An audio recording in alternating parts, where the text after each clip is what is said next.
If I can look at other people that I encounter in the world as sort of children, like I think we all are kind of like forever kids, we're all still trying to like make sense of things, I can soften my judgment towards them, or I can like have some more compassion or understanding, or at least see how they got to where they got, which is really Yeah. hard to do, but I think also Yeah. very important to do. Yes, I think exactly. And I think so that we're always seeking meaning and making meaning, and how we perceive things is really through what I call a meaning framework, like a sort of a broad set of connected ideas that we have together. So that that we see the world through from a particular perspective that connects to the ideas that we associate with it.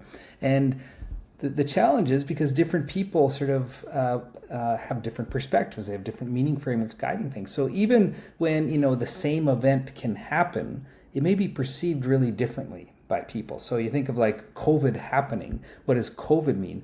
Well, you saw some really dramatically different reactions to the pandemic, right? Some people saw this as the worst health crisis in the past century, and found this very threatening. And other people saw this as as a big nothing burger. This was an example of the government trying to take away people's freedoms.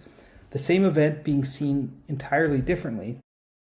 Because we're always looking at the world through these meaning frameworks that we have, through these ideas that we have assembled across our lifetime. We've learned them from our cultures. We learn these from our conversations with others, and this comes to shape the way that we see the world. So, yeah, I think it can be really challenging to appreciate that other people are seeing things differently. I'm always struck by when I speak to some friends and family who have very different political views from me, that their news that they're saying there's all these things in the news that they're describing, and I haven't heard of any of them. Yeah. That's not what I'm getting from mine. I have Yeah. a completely different set of concerns that my news is presenting with me.